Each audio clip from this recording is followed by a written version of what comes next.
Nursery থেকে Mandevilla আনার পরে আর একটা গাছও মরবে না। এই যে কেয়ার বললাম, এটাই কন্টিনিউ করো, গাছ ভালো থাকবে।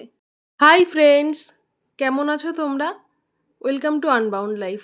এখন ওয়েদারটা এমন চলছে, গরম তো আছেই, ভ্যাপসা গরম, আর তার সাথে মাঝে মাঝেই বৃষ্টি হচ্ছে। তো এই সবের চক্করে শরীরটা একটু খারাপ হয়েছে, ঠান্ডা লেগে গেছে, বুঝতে পারছো তোমরা নিশ্চয়ই ভয়েসে। তো এটাই আমার বলার যে একটু অ্যাডজাস্ট করে নিও। এবারে চলো সরাসরি টপিকে ফিরি। টাইটেল আর থাম্বেল দেখে তোমরা জেনেই গেছো, আজকে আমি কথা বলবো ম্যান্ডেভিলা গাছ নিয়ে। ম্যান্ডেভিলা এমন একটা গাছ যেটা ফেব্রুয়ারি থেকে শুরু করে অক্টোবর পর্যন্ত একটানা ফুল দেয়। বলতে পারো সারা বছর তোমার বাগান আলো করে থাকবে এই গাছ।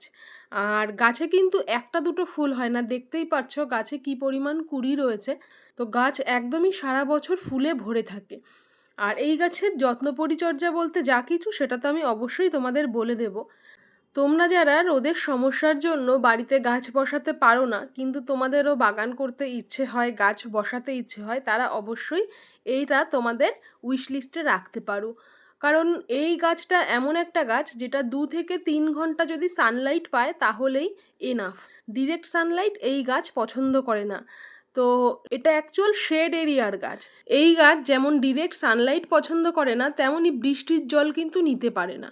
মানে বৃষ্টির জলের ঝাপটা যদি আসে তাহলে অসুবিধে নেই, কিন্তু যদি একদম খোলা আকাশের নিচে রাখো আর বৃষ্টির জল 2-3 ঘন্টা ধরে সেই টবের মধ্যে পড়ছে, যদি এরকম হয় তাহলে তুমি নিশ্চিত থাকো যে এই গাছ আর বাঁচবে না।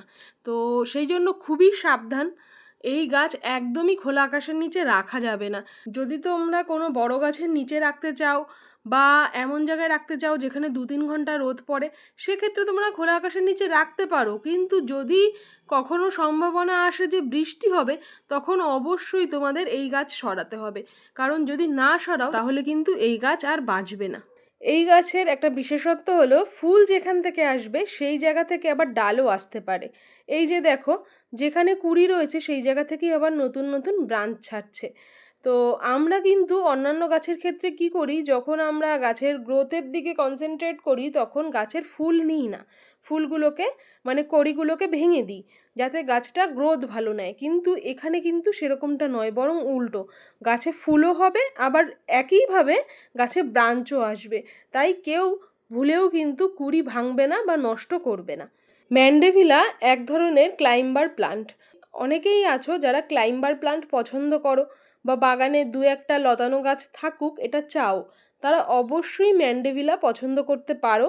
কারণ ম্যান্ডেভিলা 8 থেকে 10 ফুট মতো লম্বা হয়। আবার কেউ যদি চাও যে না আমি লতানো করব না, আমি একটা টবের মধ্যে ছোট করে কেটে ছেটে রাখবো, তো তোমরা সেটাও করতে পারো। এটা কাটাই ছাটাইয়ের মাধ্যমে, প্রুনিংয়ের মাধ্যমে বুশিভাবে করা যায় টবে। সেক্ষেত্রে টবে যদি একটু সাপোর্ট দিয়ে দেওয়া যায় সেটা খুবই ভালো হবে। তো দেখো এখন গ্রো ব্যাগটা কেটে নিয়েছি, একটু ক্লোজ থেকে তোমাদের দেখানোর চেষ্টা করছি যে রুট বলটা কেমন আছে, সেটা একটু ফলো করো। একটা গাছ যে নার্সারি থেকে কিনে আনলাম আমরা বা দোকান থেকে কিনে আনলাম, সেই গাছটা কতটা হেলদি আমরা কি করে বুঝবো? আমরা যেমন গাছের ফলিয়েজ দেখে বুঝতে পারি, তেমন রুট বলটা দেখেও বুঝতে পারি। তো চলো এবার সয়েল প্রিপারেশন করা যাক। ম্যান্ডেভিলা এমন একটা গাছ যে ওয়েল ড্রেন সয়েল পছন্দ করে। আবার মাটিতে একটু ময়েশ্চারও কিন্তু আমাদের রাখতে হবে, কারণ এখন গরমকাল। তো গ্রীষ্মের সময় যদি মাটিতে একটু ময়েশ্চার না থাকে সেক্ষেত্রে আমাদের বারবার ওয়াটারিং করতে হবে। আবার এই গাছ কিন্তু ওভার ওয়াটারিং পছন্দ করে না বা বেশি জল পছন্দ করে না। আবার সয়েল প্রিপারেশনের সময় আমাদের মাথায় রাখতে হবে যে ম্যান্ডেভিলা স্লো রিলিজ ফার্টিলাইজার পছন্দ করে। তো সেই জন্য এখানে আমরা যে জৈব খাবার সেটা বেশি পরিমাণে ব্যবহার করব, কারণ জৈব খাবার থেকেই গাছ স্লো রিলিজ ফার্টিলাইজার পাবে। সেই জন্য আমি এখানে নিয়ে নিয়েছি প্রায় 40% মতো কাউডাং কম্পোস্ট। তোমরা এখানে ভার্মি কম্পোস্টও ইউজ করতে পারো, তবে আমি কাউডাং কম্পোস্টকেই বেশি প্রেফার করব। আর সেটা অবশ্যই 1 বছরের পুরনো হতে হবে। এবারে তার সাথে নিয়ে নিয়েছি 30% মতো মাটি। মাটির পরিমাণটা এখানে একটু কম আছে, যেহেতু আমি কাউডাং কম্পোস্ট ইউজ করছি সেই জন্য আমি এখানে 30% মাত্র মাটি নিয়েছি। এবারে সয়েল মিডিয়াতে ময়েশ্চারকে ভালোভাবে ধরে রাখার জন্য আমরা 15% মতো নেব কোকোপিট। এই কোকোপিট ময়েশ্চারকে ভালোভাবে ধরে রাখবে। আর 15% নেব বালি, যেটা জলকে ভালোভাবে ড্রেনেজড হতে সাহায্য করবে। তো এই হলো সয়েল প্রিপারেশান। এবারে এখানে জলের যে বিষয়টা, যে গাছে কতটা পরিমাণ জল দেবে, সেটা হলো সপ্তাহে 2 দিন মাত্র জল দেবে। যদি প্রচণ্ড গরম থাকে তাহলে 3 দিন দিতে পারো, কিন্তু সপ্তাহে 2 দিন জল দিলেই এই গাছের জন্য এনাফ। এই কারণের জন্যই কিন্তু আমি এখানে 15% কোকোপিট মিশিয়েছি। এই কোকোপিটটা একটু জল অ্যাবজর্ব করে রাখবে, যেটা গাছের জন্য ভালো হবে।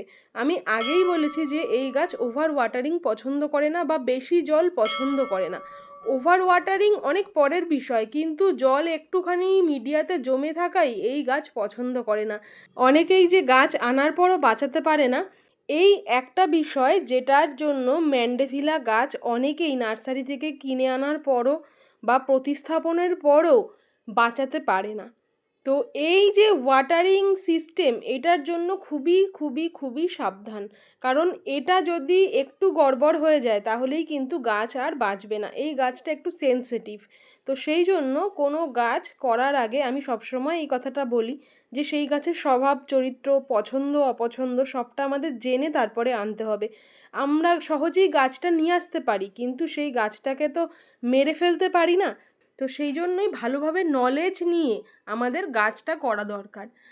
আর এখানে দেখো সয়েল মিক্সচারটা তৈরি করার সময় আমি একটু নিমখোল ব্যবহার করলাম আর একটুখানি ট্রাইকোডার্মা ভিরিডি ব্যবহার করলাম।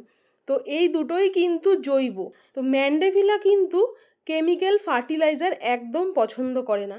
এই গাছে কখনোই কেমিক্যাল ফার্টিলাইজার ইউজ করবে না। এবারে আসি টব সিলেকশনের কথায়। এখানে আমি নিয়ে নিয়েছি 8 ইঞ্চির একটা টব। তো 8 ইঞ্চি টব মিনিমাম ম্যান্ডেভিলা গাছের জন্য নিতেই হয়। তার থেকে বেশি তোমরা নিতে পারো 10 ইঞ্চির। তবে যেহেতু গাছের হাইটটা কম বা এখনও সেভাবে বুশি হয়ে পারেনি, সেই জন্য আমি 8 ইঞ্চির টবই নিয়েছি। তো তোমরাও তোমাদের পছন্দ মতো গাছের সাইজ অনুযায়ী টব নির্বাচন করবে। আমি এখানে যে টবটা নিয়েছি সেটার মুখটা একটু খোলা মতো, চওড়া মতো। এখানে যেহেতু আমি সেই সাপোর্ট সিস্টেমটা তৈরি করব, গাছটা পুরোপুরি টবের মধ্যেই থাকবে, তো সেই জন্য আমি একটু এরকম খোলা মুখ দেখে টব নিয়েছি। আর টবটার মধ্যেও অনেকটা পরিমাণে মাটি ধরবে, দেখতেই পাচ্ছ যে ভিতরে কতটা পরিমাণে জায়গা রয়েছে। লতানো গাছগুলোকে আমাদের প্রত্যেক বছর রিপটিং করা সম্ভব হয় না, সেই জন্য একটু বুঝে টব নির্বাচন করবে। তোমাদের রিকোয়েস্টে আমি গত দিনের ভিডিওতেও টবকে কিভাবে তৈরি করবে, কিভাবে তার ফিল্টার সিস্টেমটা হয় সেটা দেখিয়েছিলাম। যদি না দেখে থাকো তাহলে দেখে নিও, আমি ডেসক্রিপশন বক্সে লিংক দিয়ে দেব। তবুও এখানে যতটুকু সম্ভব হলো আমি তোমাদের দেখিয়ে দিলাম। এবারে দেখো এই গাছটার কিভাবে রুট বল তৈরি হয়েছে। গাছটা ভীষণই হেলদি, বুঝতেই পারছো। তো চলো এবার এটাকে বসিয়ে নিই। এই গাছে কতটুকু সানলাইট প্রয়োজন, কতটুকু ওয়াটারিং করতে হবে, এটা নিয়ে আমাদের আলোচনা হয়ে গেছে। এবারে আমরা তাহলে কথা বলবো গাছের খাবার বা ফার্টিলাইজার নিয়ে। এই গাছে আমরা জৈব খাবার ব্যবহার করব।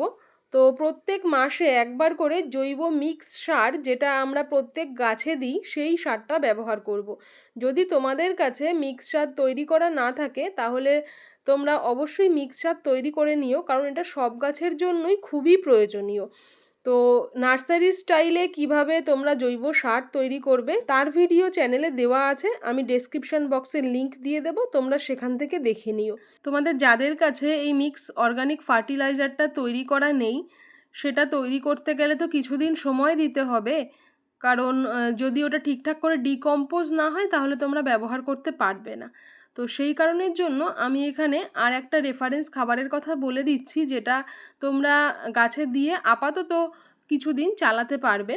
তো এই গাছ ভালোভাবে ফ্লাওয়ারিংয়ের জন্য লো নাইট্রোজেন, লো পটাশ কিন্তু হাই ফসফরাস জাতীয় খাবার পছন্দ করে।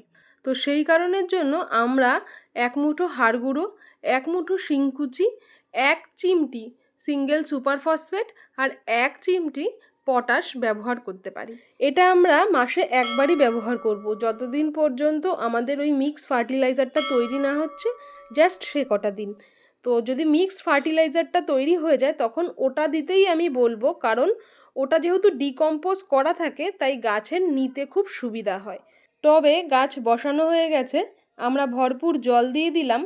তো এই ভরপুর জল দেওয়াটা কিন্তু জরুরি, কারণ যদি ভরপুর জল না দাও তাহলে কিন্তু যে ড্রেনেজ সিস্টেমটা তৈরি করলে, যে ফিল্টার সিস্টেমটা তৈরি করলে সেটা কিন্তু ভালোভাবে হবে না। তো প্রথম যখন গাছ বসাবে তখন মনে করে টব ভর্তি করে জল দেবে, আর এই জন্য টবে যতটুকু মাটি দেবে তার উপরে 2 ইঞ্চি মতো ফাঁকা রাখবে।